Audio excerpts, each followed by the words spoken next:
लोग कहते थे उनको, अब उनकी बातें कहेंगे।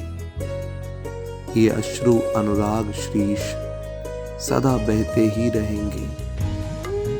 वे भागवत से ही प्रगटे, उसमें लीन हो गए, पर वे अमर थे, अमर हैं और अमर ही रहेंगे।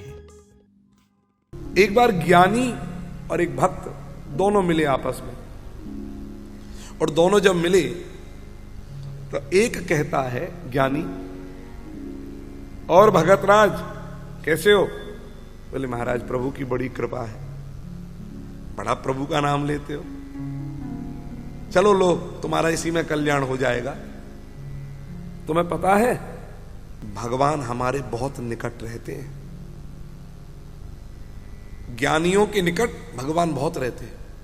भक्त कहता है भैया हमें तो लगता है हमें उनका ज्यादा सामीप्य मिला है, हमें उनका नैकट्य ज्यादा प्राप्त हुआ है।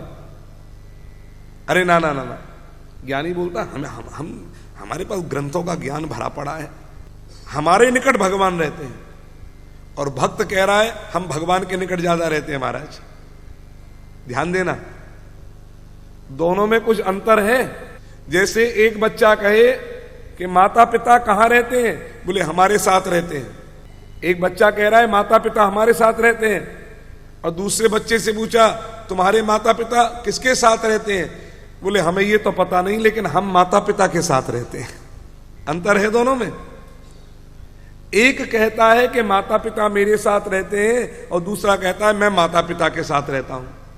तो जिसमें यह है कि माता पिता मेरे साथ रहते हैं उसमें अभिमान है, उसमें अहंकार है, और दूसरा कहता है कि मैं माता पिता के साथ रहता हूं, उसमें निरभिमानिता है। तो ज्ञानी कह रहा है कि भगवान हमारे ज्यादा निकट है, और भक्त कहता है कि हमें भगवान का नैकट्य ज्यादा प्राप्त हुआ है, हम ज्यादा निकट हैं।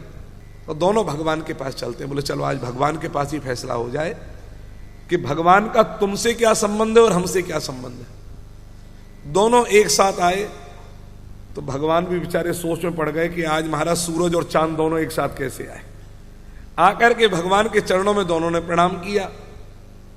भगवान ने कहा आओ ज्ञानी। अरे भगतराज कैसे आना हुआ? भगतराज ने प्रणाम करते हुए नेत्रों में अश्रु भरते हुए कहा प्रभु ये ज्ञानी कह रहे हैं कि आप इनके ज्यादा निकट हैं, और मुझे ऐसा लगता है कि मुझे आपका नैकट्य ज्यादा प्राप्त हुआ है, सामीप्य ज्यादा प्राप्त हुआ है। ज्ञानी बोलता है प्रभु इसने कभी कोई ज्ञान का अवलंब तो इसके पास कुछ है नहीं। आप तो जानते हैं मैंने कितने सारे वेद कितने सारे पुराणों को पढ़ा है, उपनिषद पढ़े हैं, मंत्रों के द्वारा आपकी मूर्ति में प्रतिष्ठा करने का काम तो हम ही करते हैं। अगर मंत्र ना पढ़े तो आपकी मूर्ति में प्रतिष्ठा कैसे है प्रभु? मंत्र तो चैतन्य है। तो मैं कह रहा हूं कि भगवान मेरे ज्यादा निकट है। अब आप ही निर्णय करिए कि आपका मुझसे क्या संबंध है और इससे क्या संबंध है। भक्त ने कहा प्रभु बता दीजिए आज। भगवान ने कहा भैया सुनो, मेरे लिए दोनों ही ठीक है।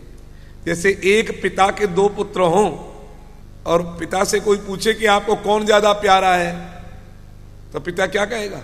तो भैया मेरे तो दोनों ही आंख के तारे हैं, मुझे तो दोनों ही प्यारे हैं।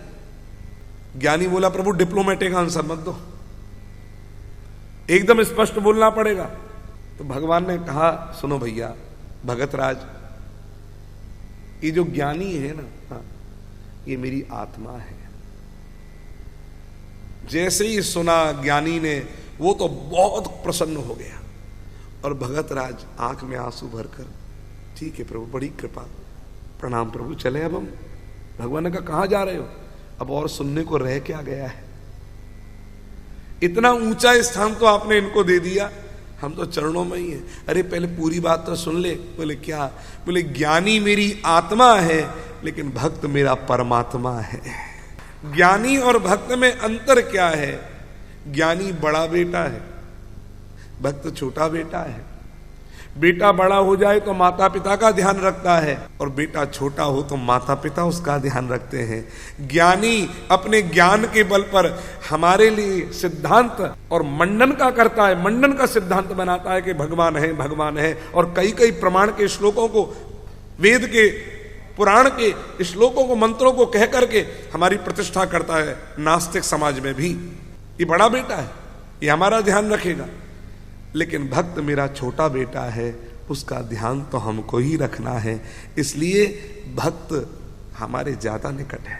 छोटा बेटा तो गोद में रहता है। उपासना करने वाला जो है, ज्ञानी के पास में ज्ञान का अवलंब होता है, लेकिन भक्त के पास में न ज्ञान का अवलंब है न कर्म का अवलंब है, उसके पास तो केवल भगवान का ही अवलंब होता है और कोई सहारा ही नहीं है।